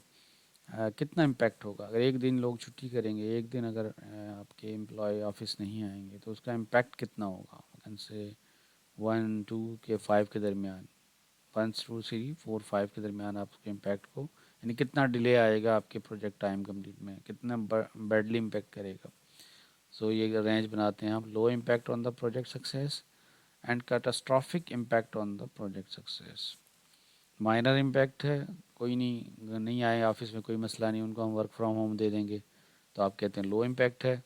और अगर आप कहते हैं अगर ऑफिस नहीं आएंगे तो वो एक पर्टिकुलर मीटिंग होगी, वो मिलके काम कर पाएंगे, वो कोऑर्डिनेशन ही डेवलप होगा, तो इसकी वजह से बड़ा प्रॉब्लम आ जाएगा, वो कैटास्ट्रॉफिक है। या बाकी इसके दरमियान के नंबर आप लगा लें, 4 होगा वो कैटास्ट्रॉफिक के नज़दीक है, 2 होगा वो लो इम्पैक्ट से थोड़ा हायर इम्पैक्ट होगा, 3 जो है वो मिड हो जाएगा। इस तरह से आप इसकी स्केलिंग कर लेंगे। Then sort the table by probability and impact, तो फिर सॉर्टिंग करेंगे प्रोबेबिलिटी एंड इम्पैक्ट्स के साथ, जिसकी हाई प्रोबेबिलिटी है उसको टॉप पे रखेंगे, जिसकी लो प्रोबेबिलिटी है उसको बाद में रखेंगे। या किसी की प्रोबेबिलिटी तो लो है लेकिन इम्पैक्ट बहुत ज़्यादा है, फिर उसको टॉप पे रखेंगे। तो ये आपने सॉर्टिंग करनी है दोनों को मिला के, दोनों के यानी कि प्रोबेबिलिटी एंड इम्पैक्ट दोनों को कंबाइन करके उसको सॉर्ट करना है। फिर ये हमारे पास फार्मूला आता है रिस्क एक्सपोजर या इम्पैक्ट का। किस तरह से कैलकुलेट करेंगे? तो overall risk exposure R E is determine using the following relation. R E risk exposure is P into C. तो हमारे पास जो P है वो है probability of occurrence of risk and C is the cost of the project should risk occur। ठीक है, तो वी कैन से probability क्या है जी, 30% है, और कॉस्ट कितनी इन्वॉल्व होगी जी, कॉस्ट जो है ना वो 40K होगी। अब 40K 40,000 कास्ट है उस रिस्क की। तो फिर आपका total are E risk exposure calculate हो जाएगा, जिसकी बेसिस पे आप बता पाएंगे कि कितना इम्पैक्ट आएगा प्रोजेक्ट को। टोटल इम्पैक्ट प्रोजेक्ट का यहाँ से कैलकुलेट हो जाएगा, प्रोबेबिलिटी मल्टीप्लाई बाय कॉस्ट। एक एग्जांपल कर लेते हैं इसकी। Risk identification, only 70% of the software component should be scheduled for the reuse. मतलब आपके 70% ऑफ द सॉफ्टवेयर कंपोनेंट जो है ना वो आप एग्जिस्टिंग सॉफ्टवेयर जो आपने बनाए थे उनकी कोडिंग को रीयूज़ करके बना लेते हैं। आज भी आप कहते हैं चैट जीपीटी कर लिया या गिटहब यूज़ कर लिया, वहाँ से आपको कोडिंग मिल गई। बाकी आपने कस्टमाइज सॉफ्टवेयर बनाना है अपने प्रोजेक्ट के लिए या क्लाइंट के लिए, उसको आपको कोडिंग करनी पड़ेगी। मतलब 30% आपको कोडिंग खुद से करनी पड़ेगी, 70% आप रीयूजेबल कंपोनेंट यूज़ करें। फिर लेकिन उसकी integration, regression testing, integration testing, वो सारी चीज़ें करनी पड़ेंगी। In fact be integrated into the application. The remaining functionality will have to be custom developed. बाकी 30% आपको खुद से डेवलपमेंट करनी पड़ेगी। सो रिस्क की प्रोबेबिलिटी निकालनी है यहाँ पे। रिस्क प्रोबेबिलिटी आप कह रहे हैं कि 80%, वो जो आपने कैलकुलेट की कि there is 80% of the risk likely. Risk impact क्या है? 60 reusable software component were planned, 70%, only 70% of the software component scheduled for use. लेकिन उसमें रीयूजेबल जो है उसका क्या है, 60 reusable software component were planned. If only 70% can be used, 18 component have to be developed। 18% जो component from scratch आपको बनाने पड़ेंगे, from scratch, in addition to the other customer software that has been scheduled for the software development। Since the average component is 100 LOCs, line of code, 100 line of code लिखनी पड़ेंगी आपको एक component के लिए। Since the average component is 100 LOC, the local data indicate that the software engineering cost for each LOC, एक line of code के लिए $14 है।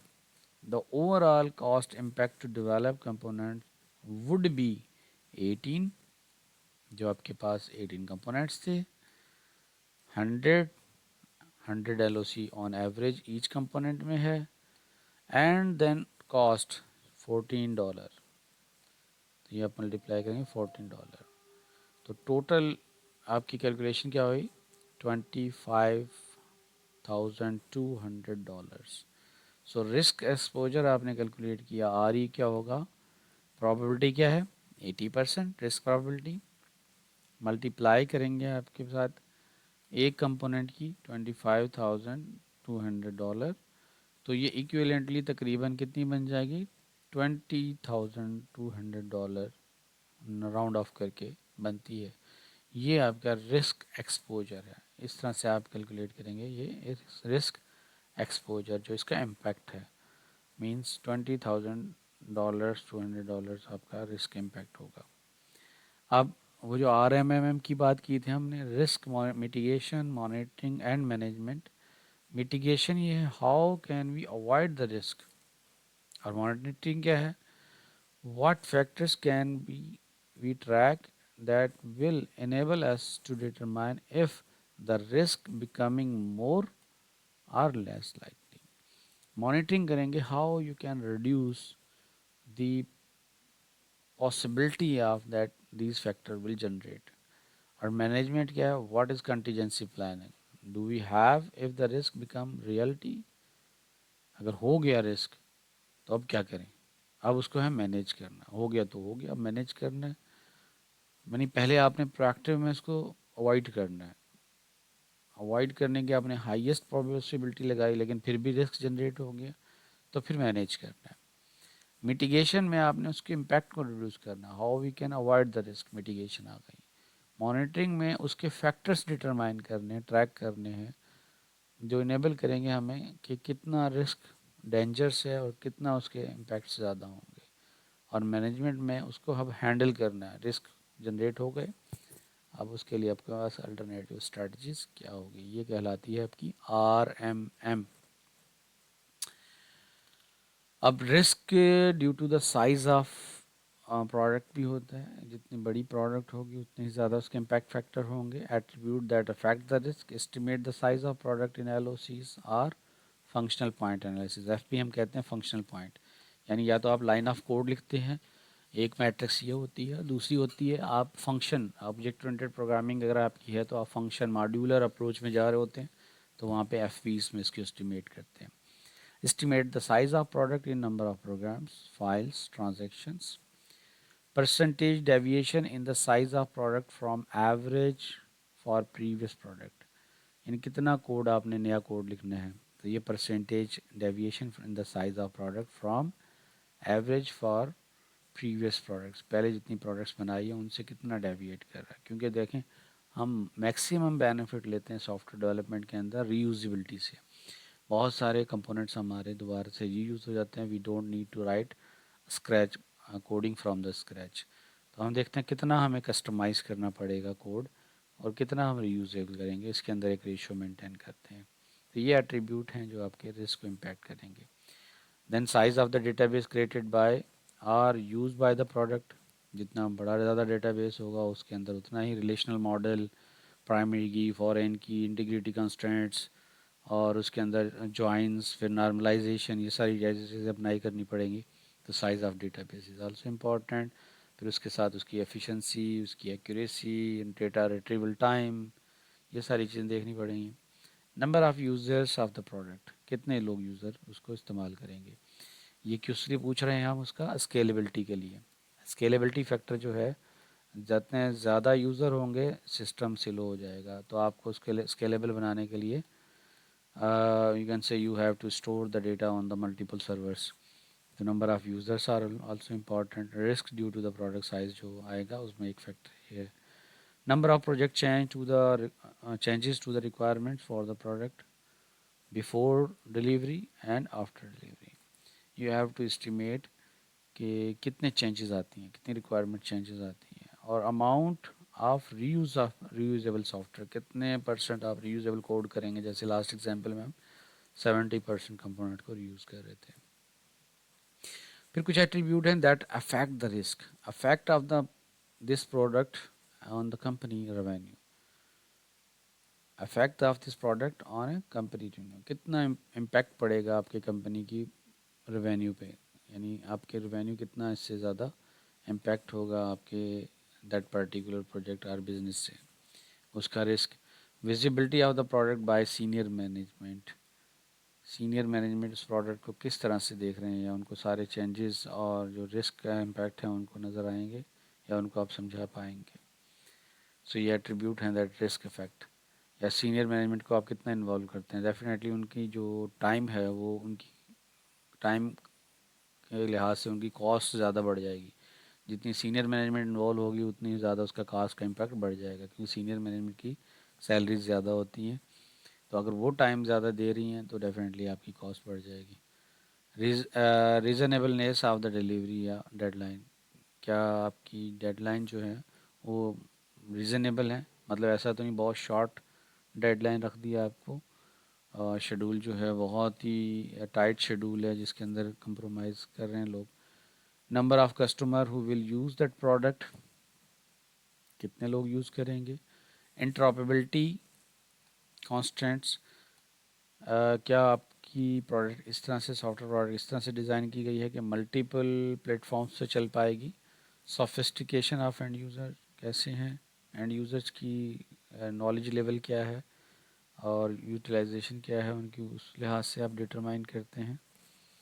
Amount and quality of the product documentation that must be produced deliver to the customer, इसमें आप ये भी देखेंगे कि कितने प्रोडक्ट की डॉक्यूमेंटेशन पे आपने टाइम लगाया, यानी क्या आप उसके साथ डॉक्यूमेंटेशन मेंटेन कर रहे हैं, कोडिंग कर रहे हैं तो उसके साथ साथ कमेंट्स भी आप ऐड कर रहे हैं अपने कोड में, that must be produce and deliver to the customer. इसके अलावा गवर्नमेंटल कॉन्स्टेंट्स होते हैं, गवर्नमेंट की कुछ रिस्ट्रिक्शन होती हैं कि आप इस तरह की वायोलेशन नहीं करेंगे, इन रूल्स के मुताबिक डेवलप करेंगे। Cost associated with the late delivery, ऐसा भी होता है कि आपके सॉफ्टवेयर जब साइन होता है डॉक्यूमेंटेशन, उसमें कहते हैं कि कितनी देर से देंगे आप सॉफ्टवेयर, तो उसका क्या इम्पेक्ट आएगा, उसकी आपको कितने पेनल्टी लगानी पड़ेगी, तो पेनल्टी भी एसोसिएटेड होती है। जैसे पहले मैंने डिस्कस किया, लेट डिलीवरी के साथ आपकी पेनल्टी होती है कि अगर आप सॉफ्टवेयर टाइम पे डिलीवर नहीं करेंगे तो you have to pay penalty. तो cost associated with the late delivery, cost associated with the defective products, quality के साथ भी मैट्रिसेस होती हैं इसकी। ये आपका प्रोजेक्ट जो है अगर 90% क्वालिटी के साथ है तो एक्सेप्ट करेगी कंपनी, ओके है, एग्रीमेंट हो गया। लेकिन अगर उसमें क्वालिटी 80% आई तो you have to pay penalty of, you can say $5,000, इस तरह से आपकी depending on the product size. तो डिफेक्टिव, जितने डिफेक्ट्स ज़्यादा होंगे you have to pay penalty on that and you have to provide additional support for fixing that defects. ये सारी चीज़ें भी इम्पैक्ट आपकी क्वालिटी पे डालती हैं। Risk due to the customer, customer के लिए हमारे पास उसकी वजह से भी रिस्क जनरेट होते हैं, उसको भी हमें अंडरस्टैंड करना पड़ेगा। So question that must be answered, have you worked with the customer in past, पहले देखेंगे। अगर पुराना कस्टमर है तो उसको, उसके साथ कम्युनिकेशन के चैलेंजेस मिनिमाइज हो जाएंगे, यू कैन इजीली अंडरस्टैंड या उन दियर रिक्वायरमेंट्स, उनके अंदर कोऑर्डिनेशन पहले से बन चुका होगा, आप उसकी टून को समझ चुके होंगे, आप उसके बोलने के स्टाइल को, रिक्वायरमेंट देने के स्टाइल को समझ चुके होंगे। Customer have a solid idea of requirement, उनको पता है रिक्वायरमेंट इंजीनियरिंग क्या होती है, प्रोसेस क्या होता है, वो सही से आपको रिक्वायरमेंट दे पाएंगे अगर पहले से काम कर चुके हैं। Has the customer agree to spend the time with you, ये भी एक इम्पॉर्टेंट कंपोनेंट होता है। आपका कस्टमर आपको टाइम ही नहीं दे रहा होता है, देखने के लिए अगर वो टाइम नहीं देता तो आपको सही रिक्वायरमेंट भी नहीं दे पाएगा, और फिर बाद में प्रॉब्लमेटिक बनेगा कि मैं तो ये चाह रहा था, मैं तो ये समझ रहा था। तो जितना ज़्यादा वो टाइम आपको देगा उतना ही ज़्यादा क्वालिटी प्रोडक्ट बनेंगी।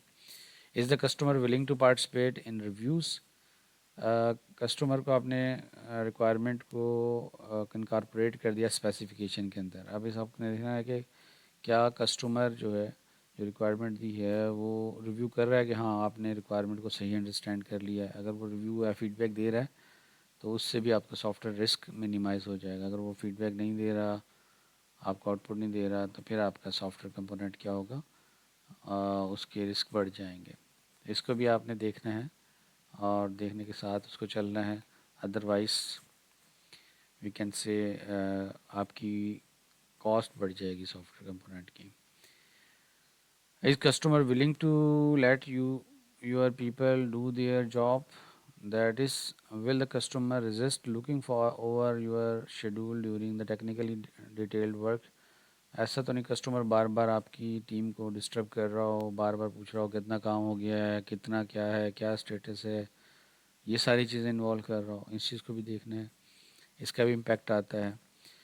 Does the customer understand the software engineering process, अगर वो समझ रहा है इन प्रोसेस को और उसमें कोई प्रॉब्लम नहीं पैदा कर रहा, उसमें कोई बीच में डिस्टर्ब नहीं कर रहा, तो फिर तो गुड है। और अगर नहीं समझ रहा प्रोसेस को तो फिर हमारे लिए वो बैड होता है। ये सारी चीज़ें भी इम्पेक्ट डालती हैं सॉफ्टवेयर कंपोनेंट को। फिर risk due to the maturity process, maturity level पे भी हम चीज़ों को देखते हैं कि कस्टमर की आपकी सॉफ्टवेयर क्वालिटी की रिक्वायरमेंट्स क्या है। तो ये सारी चीज़ें हैं जो हमें डिस्कस करनी होंगी।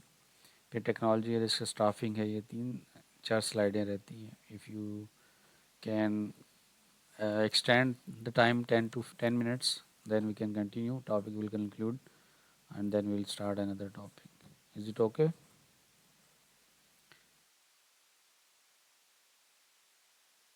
CR?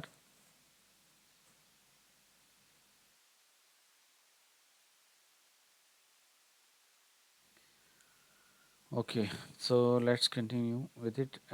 Maturity level पे हम लोग कहते हैं risk due to the process maturity. Process जितना मेच्योर होगा, जितना अच्छा होगा, उतना ही ज़्यादा रिस्क मिनिमाइज हो जाएगा। Question that must be answered, have you establish A common process framework? दोनों के अंदर, कस्टमर के अंदर और सॉफ्टवेयर इंजीनियरिंग टीम के अंदर जो प्रोसेस है वो कॉमन सॉफ्टवेयर प्रोसेस है या फ्रेमवर्क आपने को यूज़ किया है, जो वेल डिफाइंड फ्रेमवर्क हैं उनको अडॉप्ट किया है, तो definitely it will reduce your risk. Is it followed by the project team? और क्या आपने जो प्रोजेक्ट प्लान बनाया है, जो प्रोजेक्ट मैनेजमेंट शेड्यूल बनाया है, इस team is following that schedule? मतलब जो कंपोनेंट की डेडलाइन है उन डेडलाइन के ऊपर वो कंपोनेंट को फिनिश कर रहे हैं। Do you have the management support for the software engineering? Management उसको इंडोर्स कर रही है, सपोर्ट दे रही है? अगर एक्सटेंडेड कोई फीचर चाहिए या कोई टेक्निकल सपोर्ट चाहिए या टूल्स इन्वायरमेंट उनके डेवलपमेंट के लिए चाहिए, वो उसको टाइमली प्रोवाइड कर रहे हैं या नहीं? Do you have a proactive approach to SQA? Software quality insurance के लिए आपने कोई स्ट्रैटेजी ऐसी लगाई है कि आपका software during the design process और रिक्वायरमेंट इंजीनियरिंग प्रोसेस असेस हो रहा हो, कोडिंग के साथ साथ असेस हो रहा हो, ना कि सिर्फ लास्ट में जाके आप टेस्टिंग के ज़रिए इंश्योर कर रहे हो? तो एसक्यू अगर आपका प्रोएक्टिव है तो ये भी आपकी क्वालिटी को भी इम्प्रूव करेगा और रिस्क को भी रिड्यूस करेगा। Do you have A product formal technical reviews? आपने कुछ एसक्यू की टीम ऐसी रखी हुई है जो आपकी प्रोडक्ट के ऊपर टेक्निकल रिव्यूज़ दे रही है, टेक्निकल फीडबैक दे रही है on the each phase? If you have then it will be good. Are the case tools used for analysis design and tool case? Computer aided software engineering के जो tool होते हैं, जैसे आपके यूज़ केस डायग्राम है, requirement engineering diagram है, ये सारे यूज़ हो रहे हैं? Are they are being use for your development process? If they are then fantastic. और वो आपके सॉफ्टवेयर इंजीनियरिंग प्रोसेस को ऑप्टिमाइज़ करेंगे, इन्हांस करेंगे। और टेस्टिंग क्वालिटी के कंपोनेंट भी आपके पास अगर यूज़ हो रहे हैं, they will help to understand that type of things as well. Are tools integrated with one another? क्या टूल इंडिविजुअली काम कर रहे हैं, इंडिपेंडेंट काम कर रहे हैं या इंटीग्रेटेड हैं? Have documentation formats being establish? क्या प्रॉपर डॉक्यूमेंटेशन में मैनेज हुई है उसके लिए? ये सारी चीज़ें होंगी जिसको आपने देखना है, जो कि आपके प्रोसेस की मेच्योरिटी को मैनेज करेंगे। फिर टेक्नोलॉजी एस्पेक्ट में देखना होगा, कुछ क्वेश्चंस टेक्नोलॉजी से रिलेटेड हैं कि इस टेक्नोलॉजी न्यू या पहले से काम टीम कर सकती है, क्योंकि है आर algorithms आर न्यू या already have done on that algorithms? Is new और अनप्रूवन हार्डवेयर? क्या हार्डवेयर जो है जिस पे आप काम कर रहे हैं, जिसके साथ इंटीग्रेशन कर रहे हैं, वो पहले से हैं या उनके ऊपर पहले टीम काम कर चुकी है? Does application interface with the new software? Is the application radically different? क्या उसके अंदर इंटायरली चेंजेस हैं सॉफ्टवेयर के अंदर? ये जो एप्लीकेशन आप यूज़ कर रहे हैं उसके अंदर मेजर चेंजेस हैं? Are using the unconventional software development team method, formal method, AI based approaches, artificial neural network? क्या इस तरह की टेक्नोलॉजी आप यूज़ कर रहे हैं जो कि ख़ास से इंटेंसिव हैं और उनके लिए ख़ास एफर्ट्स चाहिए? Are there is a significant performance constraints? अगर ये सारे सवालात की जो मैं मैट्रिसेस बनाए हैं, जो हमने मैट्रिसेस की बात की थी कि risk associated with the technology, risk associated with the process, इन सब की मैट्रिसेस आप डेवलप करते हैं तो ये आपके लिए एनालाइज करने के लिए आसान हो जाएगा। और फिर इसी तरह से पीपल्स के लिए आप देखेंगे कि आपके पास जो ह्यूमन रिसोर्सेज हैं, स्टाफ, बेस्ट पीपल अवेलेबल हैं? Does the staff have risk skills? Does enough people are available? Size में कम तो नहीं है, नंबर ऑफ़ पीपल्स रिड्यूस तो नहीं है? और are the staff committed to the entire duration? क्या पूरे सॉफ्टवेयर डेवलपमेंट ड्यूरेशन के लिए अवेलेबल हैं या उस किसी पर्टिकुलर कंपोनेंट में और बाकी वो किसी और प्रोजेक्ट पे काम कर रहे हैं? Will some people have work part time? Full time लोग हैं या पार्ट टाइम वाले लोग हैं? Do staff have a right expectations? जो उनकी उम्मीदें हैं कि उनको क्या इन्वायरमेंट मिलेगा, क्या सैलरीज मिलेंगी, बोनसेस मिलेंगे, उनके एक्सपेक्टेशन के साथ अलाइन है या नहीं? Have staff receive necessary training या एडिक्यूट ट्रेनिंग, या उनको पर्टिकुलर टूल्स और टेक्नोलॉजी जिनके ऊपर आप काम ले रहे हैं उनसे उन पे आपके आपने ट्रेनिंग करवाई हुई? अगर ट्रेनिंग करवाई होगी तो क्वालिटी प्रोडक्ट बनेगा, अगर ट्रेनिंग नहीं होगी तो definitely they will compromise in the quality product. और will turn over among the staff be low? ऐसा तो नहीं कि आपका एम्प्लॉयज़ आते हैं, आपको टीम को ज्वाइन करते हैं और फिर छोड़ के चले जाते हैं, दूसरी कंपनी में चले जाते हैं, तो टर्न ओवर टाइम क्या है उनका, स्टाफ का टर्न ओवर टाइम जो है स्टाफ लो है या हाई है। अगर हाई है तो definitely it will create high risk, अगर लो है तो it's good for the software team. इन तमाम कंपोनेंट्स को आप एक ही शीट में इस तरह से बनाते हैं। ये मल्टीपल शीट दिखाई गई है, रिस्क रिकॉर्डिंग कहते हैं इन्फॉर्मेशन। देखिए टॉप पे आप लिखेंगे project embedded software risk, then risk type, schedule करेंगे उस रिस्क को, फिर उसकी प्रायोरिटी, फिर risk factor, then probability, then impact यानी monitoring approach, contingency planning and estimated resources. ये रिस्क इंफॉर्मेशन जनरेट होगी for each component. So that's all about the risk management processes. अभी आप सवालात हों वो पूछ सकते हैं। ये हमारा सारा कंपोनेंट हमने आज जो risk management, risk mitigation, risk maturity model, उसके impact, cost calculation, risk exposure, ये सारा आज डिस्कस किया है। इससे मुतालिक आपको जो सवालात हों आप पूछें, मैं अवेलेबल हूँ क्वेश्चन आंसर सेशन के लिए।